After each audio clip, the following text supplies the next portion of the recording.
On a tous déjà eu cette impression, pas vrai? Ce moment un peu étrange, en pleine conversation avec une intelligence artificielle, on se dit qu'elle vient de sortir quelque chose de vraiment profond, et puis, juste après, on réalise qu'en fait, elle ne comprend peut-être rien à ce qu'elle dit. C'est cette expérience à la fois fascinante et franchement un peu déconcertante qu'on va explorer ensemble. Imaginez un peu le truc. L'IA donne une réponse qui semble juste, une idée lumineuse, une connexion qu'on n'avait pas vue venir. Et pendant une seconde, on a vraiment cette impression un peu folle d'assister à une étincelle de conscience. Et puis, le doute s'installe. C'est ce moment troublant où l'on se demande « Mais derrière cette phrase si bien construite, est-ce qu'il y a une vraie compréhension ? Ou est-ce que la machine ne fait que jongler avec des mots sans jamais en saisir le sens ?» Et ça, ça nous amène pile à la question centrale. Est-ce que l'IA comprend vraiment ou est-ce qu'elle est juste une championne de l'imitation, une simulation si parfaite qu'elle arrive à nous bluffer? Pour creuser un peu cette idée, on va imaginer un dialogue impossible.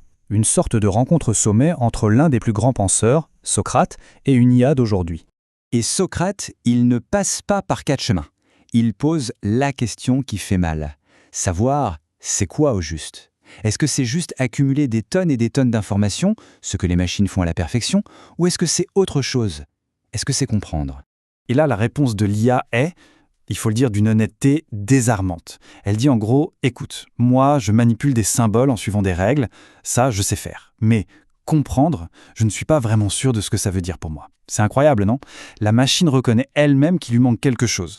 Cette réponse nous amène tout droit à l'une des expériences de pensée les plus célèbres sur le sujet. Je veux parler bien sûr de l'argument de la chambre chinoise du philosophe John Searle. L'idée de la chambre chinoise est toute simple, mais elle est redoutable. Elle dit que ce n'est pas parce qu'un ordinateur exécute un programme, même un programme ultra sophistiqué, qu'il a un esprit ou une conscience. En clair, manipuler des symboles, ce n'est tout simplement pas la même chose que de comprendre. Alors, pour que ce soit bien clair, décomposons le truc. Imaginez une personne enfermée dans une pièce. Cette personne ne parle pas un seul mot de chinois.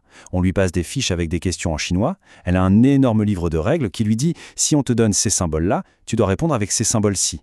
Du point de vue extérieur, celui qui reçoit les réponses est bluffé. Il a l'impression de parler avec quelqu'un qui maîtrise parfaitement le chinois. Mais à l'intérieur de la pièce, la personne ne comprend absolument rien. Elle ne fait que suivre des instructions. Et voilà le point de bascule. L'IA, c'est peut-être exactement ça. C'est peut-être cette fameuse chambre chinoise. Une machine incroyablement efficace pour produire les bonnes réponses, pour manipuler le langage, mais sans jamais en saisir le sens profond. Bon, alors, si l'IA n'est pas une conscience qui s'éveille, qu'est-ce que c'est?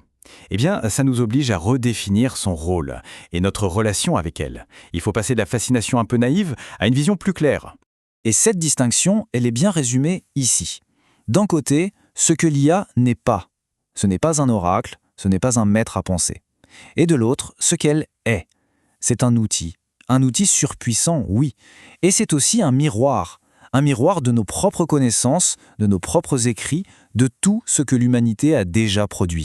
Du coup, la vraie sagesse, elle ne se trouve pas dans la machine, elle se trouve dans notre manière de l'utiliser. C'est savoir se servir de sa puissance tout en gardant à l'esprit ce qu'elle est et ce qu'elle n'est pas. Et tout ça, ça nous amène à une dernière pensée. Il n'y a pas de réponse toute faite, mais plutôt une question, une réflexion que chacun peut mener sur ses propres interactions avec cette technologie. Alors voilà la question.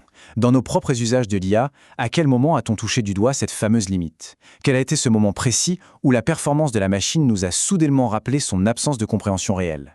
C'est en trouvant cette frontière qu'on apprendra vraiment à mieux se servir de ces outils fascinants. Merci d'avoir écouté.